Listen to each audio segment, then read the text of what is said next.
আজকে সকালে কি নাস্তা করলাম চলুন আপনাদের সাথে শেয়ার করি। হ্যালো, আসসালামু আলাইকুম বন্ধুরা, কেমন আছেন সবাই?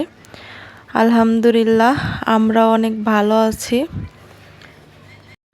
আমি মিতু আক্তার স্বর্ণা আপনাদের মাঝে ছোট্ট একটি ভিডিও নিয়ে আসলাম। আশা করি ভিডিওটি ভালো লাগবে। ভিডিওটি ভালো লাগলে লাইক কমেন্ট শেয়ার করবেন, আর নতুন নতুন ইসলামিক ভিডিও পেতে চ্যানেলটিকে সাবস্ক্রাইব করে রাখবেন।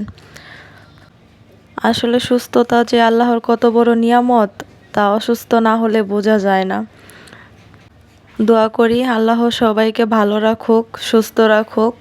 সবাই আমার জন্য দোয়া করবেন, আমি যেন খুব তাড়াতাড়ি সুস্থ হয়ে যাই। আর একটা কথা না বললেই নয়, আজকে আমার 20,000 সাবস্ক্রাইবার ডান।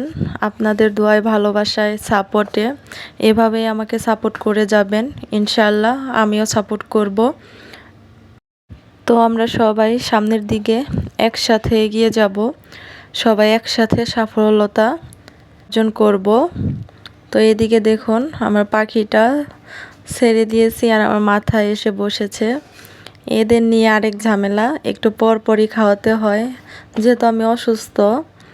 তো ওদের ছাড়া হয় না, ওরা আবার ছাইড়া দিলে রুমের ভিতরেই থাকে, বাহিরে যায় না। জানালা দরজা খোলা থাকলে ওরা বাহিরে যায় না, এরকম ঘাড়ে, পিঠে, মাথায় বসে থাকে। আসলে কি, মানুষের থেকে পাখিকে আদর করা মনে হয় ভালো। মানুষ তো বেইমানি করে, কিন্তু পাখি, পশু পাখি ওরা কিন্তু বেইমানি করে না। ওরা বুঝে মানুষের ভালোবাসা, মানুষের আত্মবিশ্বাস, এগুলো সব বুঝে বুঝে ওরা মানুষের সাথে কত সুন্দর মানে মিলেমিশে থাকে, মায়া করে। পাখিও কিন্তু মানুষের মায়া ভালোবাসা বোঝে, ঠিক আছে? ওরা কিন্তু সবার কাছে যায় না, ওরা অনেক চালাক। দেখুন, আমি নামিয়ে দিতে যাচ্ছি, ও নামবে না, ও মাথায়ই থাকবে, ঘাড়েই বসে থাকবে। দেখছেন গাইস? তো আমার মেয়ে যে রুটি ছিঁড়ে দিয়েছি, আমার মেয়ে খাবে এখন। মাশাল্লাহ বলবেন সবাই।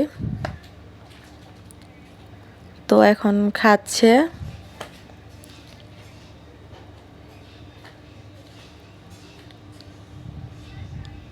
সবাইকে একটা কথা বলি, নামাজকে অবহেলা করবেন না কেউ। যত কাজ থাক, যত যাই থাক, নামাজকে অবহেলা করবেন না। সবাই চেষ্টা করবেন নামাজ পড়তে। দেখেন, দুনিয়ার কাজের জন্য আমরা কত ব্যস্ত থাকি, কিন্তু যে নামাজ আমাদের রবের সঙ্গে সম্পর্ক তৈরি করে, সেটার সময় হলেই আমরা ব্যস্ত হয়ে যাই। মনে রাখবেন, জীবন কখন শেষ হয়ে যাবে আমরা কেউ জানি না। আজ যে নামাজটি পড়ার সুযোগ পেলেন, সেটাকে হয়তো কালকে নাও পেতে পারেন। তো আজ যে নামাজটি পড়লেন, সেই নামাজটিকে জীবনের শেষ নামাজ ভেবে মন দিয়ে আদায় করুন। আল্লাহ আমাদের 5 ওয়াক্ত নামাজ কায়েম করার তৌফিক দিন, আমিন। সবাই নামাজ পড়ার চেষ্টা করবেন কাজের ফাঁকেও।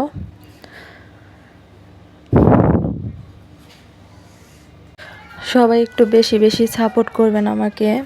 আমি অনেক অসুস্থ, আমার গলার কণ্ঠস্বর কিন্তু বসে গেছে, কথার বুঝতে পারতেছেন আপনারা। এই অসুস্থতা নিয়েই একটু চেষ্টা করি একটা ভিডিও বানাই। তো একটা ভিডিওর পিছনে কিন্তু অনেক সময় দিতে হয়, অনেক কষ্ট করতে হয়। তো আপনারা সাপোর্ট করবেন, আগ্রহ দিবেন, যাতে পরবর্তীতে এর থেকে ভালো ভিডিও আপনাদের সামনে নিয়ে আসতে পারি ইনশাল্লাহ। তো আপনাদের সাপোর্টে, দোয়ায়, ভালোবাসায়, আল্লাহর রহমতে আমি খুব দ্রুত এ পর্যন্ত আসতে পারছি। সবাই আমার জন্য দোয়া করবেন, আমি যেন এইভাবেই সামনের দিকে এগিয়ে যেতে পারি। সবাই আমার পাশে থাকবেন, আপনারা আমাকে সাপোর্ট করবেন, আমি আপনাদের সাপোর্ট করব ইনশাল্লাহ। সবাই লাইক কমেন্ট শেয়ার করবেন, আর ছোট্ট করে একটি কমেন্ট করবেন, যাতে ওই কমেন্টটা ধরে আমি আপনাদের সাপোর্ট করতে পারি, ঠিক আছে? অনেক সুন্দর করে একটা কমেন্ট করবেন, আমি ওই কমেন্ট ধরে আপনাদের সাপোর্ট করব। তো সবাই ভালো থাকবেন, সুস্থ থাকবেন, আর আমার জন্য দোয়া করবেন, আমি যেন খুব তাড়াতাড়ি সুস্থ হয়ে যাই। তো এই পর্যন্তই, ভিডিওটার বেশি বড় করব না। সবাই ভালো থাকবেন আর আমাকে সাপোর্ট করবেন বেশি বেশি।